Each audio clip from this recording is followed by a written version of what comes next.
Caio Alves, ele é odontólogo da Caicó Sorridente. Caio, seja bem-vindo aqui ao nosso Panorama 95, bom dia. Bom dia, Marcos, bom dia, Geraldinho, ouvintes da 95. Mais uma sexta-feira trazendo informações para os ouvintes, e hoje a gente vai trazer um tema que, por sinal, foi um tema pedido pelos pacientes, amigos, que queriam saber um pouquinho mais sobre esse tema, que é discutido até em roda de conversa entre pessoas leigas, né? Que é o terceiro molar, o famoso dentiqueiro, o famoso siso. Os mitos e verdades sobre esse dente, o que realmente é verdade. Devo extrair esse dente sempre? Esse dente é um dente a mais na nossa boca, todo mundo tem esse dente, por que eu não tenho o terceiro molar?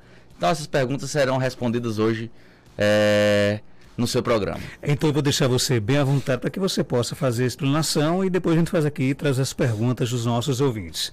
O que você precisa saber sobre os terceiros molares? E aí? Primeira coisa que a gente deve entender, Marcos, uma pessoa que tem todos os dentes em boca, uma pessoa comum com todos os dentes em boca, ela possui 32 dentes em sua boca. Então o terceiro molar, já quebrando esse paradigma de que é um dente a mais, na verdade ele não é, ele é um dente da série normal. Ele é um dente que está entre esses 32 dentes. Depois de 32 dentes, a pessoa que tem 33, 34 dentes, essa pessoa possui dentes supranumerários, ou seja, dentes fora da série normal, do que é comum no dia a dia, cada pessoa possui, que no caso são 32 dentes, e no caso das crianças, dentes descidos, os dentes de leite, as crianças possuem 20 dentes, diferentemente. Mas hoje nosso foco é adultos, terceiros molares. Então, esse terceiro molar, com a evolução do ser humano, que por muito tempo, lá na antiguidade, possuía dentes a mais. Por quê? Porque essa pessoa precisava mastigar alimentos duros, alimentos quase sempre pouco cozidos, né? Que precisava fazer ali um fogo para fazer aquele alimento, e muitas vezes precisava de dentes fortes, dentes afiados, para que pudesse se alimentar. A evolução do ser humano permite dizer que os dentes diminuíram de tamanho, ficaram menos pontiagudos e perderam-se dimensão de mandíbula e maxila, fazendo com que houvesse uma diminuição de dentes na arcada dentária. E o terceiro molar é um dente que está entrando em processo de extinção. O que isso significa? Com o passar do tempo, com a evolução do ser humano, as nossas próximas gerações de bisnetos, tataranetos, talvez já irão nascer sem o terceiro molar, possuindo assim 28 dentes. Por quê? Porque hoje a gente já considera o terceiro molar dentro da cavidade um dente quase sem espaço e que não tem tanta função. A gente considera um dente que, para a gente mastigar o alimento, ter uma vida, ter uma qualidade de vida ok, e que consiga comer todos os tipos de alimentos, a gente não precise mais desse 32º elemento, no caso, esse dente que a gente chama de dente 8, na série normal dos dentes, que são os dentes 18, 28, 38 e 48. E com o passar do tempo a gente acha, e os estudos mostram que é capaz de que esse dente entre realmente no estado de extinção, mas não vai ser agora, será nas próximas gerações. Bisnetos, tataranetos talvez comecem a nascer já sem esse elemento dentário no geral. Mas hoje a gente já permite dizer que muitas pessoas já nascem sem que haja a formação desse terceiro molar. Muitas pessoas têm a genesia desse dente por causa dessa evolução. Então essa pergunta, já respondendo, muita gente pergunta: todo mundo tem o terceiro molar? Não. Nem todo mundo possui o terceiro molar. Muita gente não forma o germe desse dente. Então esse dente ele não rompe e esse dente não é formado. E outra coisa muito interessante é que muitas pessoas possuem o terceiro molar, mas esse terceiro molar ele é incluso. Ele não consegue romper o osso e a gengiva, não consegue romper essas barreiras. Por quê?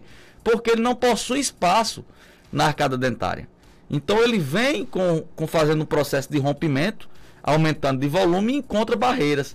E encontra falta de espaço. Então ele não consegue romper esses espaços, não consegue romper essas barreiras. E aí talvez esteja o primeiro probleminha que o terceiro molar pode causar, gerado pela falta de espaço. Porque esse dente vai estar lá, posicionado em sua posição mesmo, que é uma posição errônea, uma posição ruim. E muitas vezes ele vai ter uma forcinha de romper osso e consegue ali quase chegar na gengiva. Eu considero esse daí um dos piores casos. Por quê? Porque ele fica numa posição dificílima de higienização. Você me entenda. A gente não tem como passar muitas vezes o fio dental para fazer remoção de resíduos alimentícios que ficam presos entre a gengiva e esse dente. E esse dente começa a desenvolver um processo inflamatório, um processo infeccioso.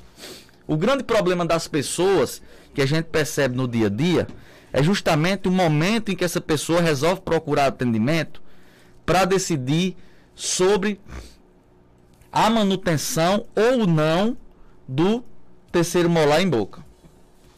Ela procura o atendimento somente em caso de sintomatologia instalada, ou seja, caso de dor. E quando chega com um caso de inflamatório instalado, quadro infeccioso também instalado, aí realmente é mais difícil de tratar. Além de ser um dente que não é tão simples de se fazer a remoção, ainda existe um quadro infeccioso e inflamatório que vai dificultar o processo de extração, mas que também não vai impossibilitar. O paciente pode ser medicado, o paciente pode ser preparado para receber essa cirurgia. Tem um assunto também interessante, em que a gente vai lendo e vai entendendo. Alguns estudos hoje estão focados em entender se todo o terceiro molar deve ser removido ou não. Eu sou de uma corrente da odontologia, veja bem, que por muito tempo foi indicado tirar o terceiro molar somente quando ele tivesse uma posição que realmente acarretasse algum risco para o paciente, né? E eu ainda sou dessa corrente. Quando eu observo que um dente está em uma posição ok, uma posição boa, posição vertical, raiz bem inserida, a gente opta por manter esse dente, claro, sempre lembrando que por uma posição de difícil acesso, esse dente pode levar ao acarretamento de processos inflamatórios frequentes. Então a gente tem que colocar numa balança se aquilo dali está gerando um bem ao paciente ou um mal. E alguns estudos hoje, principalmente estudos americanos, estão focados em relacionar o terceiro molar, a presença do terceiro molar, com a presença de uma proteína chamada de proteína C reativa, que é a famosa proteína PCR.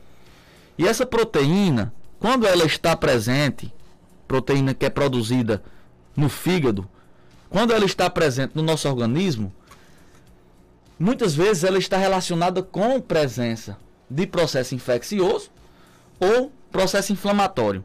Então, o que é que os estudos começaram a observar? Pacientes que apresentavam níveis elevados da proteína C reativa, PCR, e não apresentavam nenhuma causa aparente de um processo inflamatório, de um processo infeccioso, começaram a observar que essa pessoa possuía o terceiro molar. Então, olha essa relação. Possuía o terceiro molar, muitas vezes sem sintomatologia, e possuía níveis elevados da PCR, da proteína C reativa. E qual é o problema disso aí tudo, Caio? Dessa proteína com o terceiro molar? O problema é que pacientes que possuem a PCR elevada, a proteína C relativa é elevada, têm mais probabilidade de desenvolver doenças cardiovasculares. Então isso é uma questão que está sendo levantada, que eu diria até, chamaria de novidade na odontologia, que a gente vai ter que colocar as orelhas e ficar em pé. E colocar as orelhas para ficar em pé e ficar bem atento a isso, porque realmente, a partir do momento que isso for e tiver evidência científica comprovando que existe essa relação forte, aí realmente o terceiro molar vai ser um dente que vai ter indicação de extração independente de sua posição na arcada dentária. Você entenda bem. Pode dizer. No caso, mesmo se ele não Deixa eu só ligar aqui o microfone, agora sim, Geraldo. Mesmo se ele não estiver aparecendo, essa indicação persiste? Mesmo que ele não tiver rompido o osso e gengiva, sim. estiver incluso, tem vai ter a indicação de fazer sua remoção. E nesses casos, a pergunta interessante de Geraldo, de um desses dentes que são inclusos, a gente já indica a remoção, porque é um dente que está no interior do osso, que tem a capacidade de formar outros tipos de probleminhas, por exemplo, o cisto de erupção, um cisto dentígeno, são cistos relacionados a problemas odontogênicos, problemas gerados por dente. Então, no caso seria o terceiro molar. Exatamente. Então, mesmo ele incluso, inclusive até dizem que o terceiro molar está muito ligado também, por exemplo, a causar problemas no alinhamento da arcada dentária, né? Outra Isso é mito ou é verdade? É verdade. Outra pergunta então excelente. Não tem benefício nenhum o terceiro molar? Marcos, para ser muito sincero, hoje a gente não considera que o terceiro molar na arcada dentária ele traga benefício ao paciente. A gente até por alguns momentos escolhe mantê-lo, para não fazer com que o paciente passe por uma cirurgia. Mas que benefício não tem, já que essa pessoa possui outros dentes. A gente está falando do paciente totalmente dentado, certo, gente? Paciente que não teve perdas dentárias.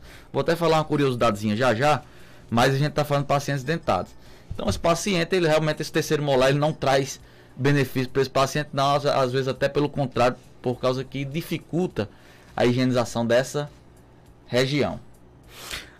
Tem pergunta aqui, como é a recuperação do paciente pós-extração do terceiro molar? É muito complicada essa recuperação? Marcos, na maioria das vezes, 90% dos casos, 3-4 dias de repouso, o paciente está apto a voltar às suas atividades laborais comuns, atividades laborais normais. Claro, existem cirurgias que fogem à regra, né? Mas aí vai ser planejado junto com o paciente, explicado. Mas na maioria dos casos, 3-4 dias o paciente já está apto a voltar às suas atividades. Recuperação bem tranquila e normal. Você falou agora há pouco sobre poucos benefícios que o terceiro molar tem para quem tem uma arcada dentária completa, né? E quem não tem? Essa pergunta... Teria benefícios do terceiro molar? O que é que acontece? Existe um dente da nossa boca chamado primeiro molar. Então, as pessoas, principalmente nossas mães, nossas avós, pessoal que é mais novo, perdia esse primeiro molar muito cedo. Por quê? Porque o primeiro molar, ele é um dente com uma característica única. Ele erupciona, ele nasce sem que seja necessário nenhum dente cair. Então as pessoas confundiam muito esse dente e ainda confundem hoje em dia, as mães de crianças confundem esse dente primeiro molar com o dente de leite. E na verdade o primeiro molar é um dente permanente, certo? Volta ali de 6 anos, hoje em dia começa a nascer até antes, porque as crianças começam a evoluir cada vez mais. Mas, o que é que acontecia? As pessoas perdiam esse primeiro molar muito cedo, o segundo molar ocupava o espaço do primeiro e o terceiro molar depois nascia. Aí essa pessoa entendia que ali estava tudo ok, que ele era o primeiro e o segundo molar. Na verdade, não. Na verdade, era o segundo e o terceiro molar. Nesse caso, em que houve abertura de espaço para esse dente romper, não existe claro, desde que esse dente esteja em uma posição boa. Não, eu costumo dizer que não existe nem a indicação de remoção, porque esse dente está numa posição que seria do segundo molar. Mas hoje em dia, isso é cada vez mais raro, tendo em vista que as pessoas já têm essa preocupação com o primeiro molar permanente, já perdem cada vez menos esse dente. Ouvindo pergunta aqui se o terceiro molar é o famoso dentiqueiro. É o famoso dentiqueiro. Dentiqueiro, siso, certo? Você pode retirar os 4 sisos, não? Pode, e quando há o início de cirurgia para remoção, a indicação é remover realmente os 4. Os quatro dentiqueiros, os 4 sisos. É a recomendação. Marcos tinha feito uma pergunta anteriormente sobre a influência do terceiro molar nas movimentações dentárias e no alinhamento da arcada dentária. Tem uma forte influência. Por quê? Imagine só. Esse dente ele tenta achar espaço na arcada dentária. Ele vê que é pouco. O que é que ele vai fazer para tentar ocupar o seu espaço? Empurrar os vizinhos. Então, 2 problemas estão relacionados. Ele empurra os dentes vizinhos, tiram esses dentes do seu nivelamento normal. E aí começa a ter outro problema. Quando ele começa a encontrar o espaço, ele entra em contato íntimo com o dente vizinho a ele, que é o segundo molar.